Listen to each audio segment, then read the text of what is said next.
So now we're going to do a step-by-step build of this circuit right here for those of you that do not build mini circuits on breadboards. And we should turn the power off while we build this.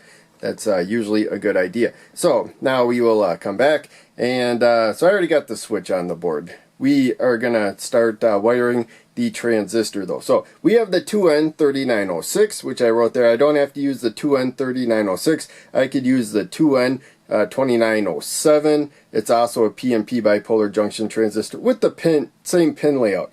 Some transistors have different pin layouts, so be aware of that. But on the left we got the emitter, the base on the right, or in the middle I mean, and then the collector on the right. And so we want to put the emitter to the positive supply. So that's the top pin right now. Flat side will be to the left when I insert it in there. So there we go. And we got it in there. Now let's get our load. We got a red LED. It'll light up when the transistor is conducting.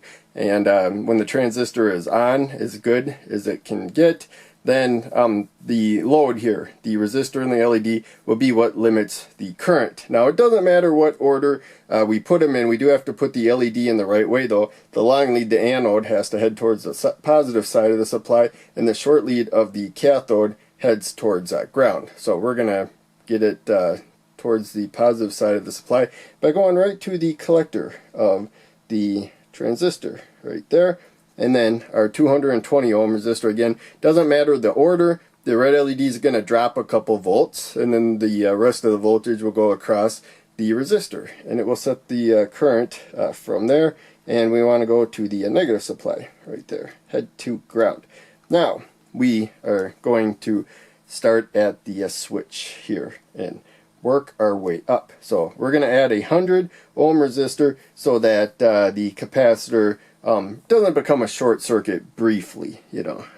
So you probably don't need this, but I think it's still an okay idea to add it. I'm going to try to put it on the same across from where the base of the transistor is, right there. It's a little hard to see where from the angle I was at. It's really easy to skip a row. And then this resistor, 10,000 ohm resistor, we're going to limit the current. That's the main thing, limiting the current. This is just, you know, eliminating a brief burst of kind of high current. And this resistor is really not connecting too well with these center slots. So I'm going to kind of give it a bend and then bend it again. So hopefully it is connecting all right now. And we'll see when we test this. And now we got our 100 microfarad capacitor. So we are wiring a circuit that normally you would probably see an NPN transistor being used, but since this is PNP, polarities are opposite. So we have the capacitor here, and the positive side of the capacitor needs to be more positive, negative side more negative. So you can see here we got up there to positive, and then down here towards ground. And so we're going to go directly to the positive rail. It's the most positive part of the circuit, and we're going to go there with the positive side of the capacitor. And that's how you make sure that that side's always more positive, unless you completely discharge it. Then they're equal, but that's okay. You just don't want this to ever become more negative, and when it's to the positive rail, that's impossible. So power is off, so if I press the button, nothing's going to happen, of course. And so let's turn the power on.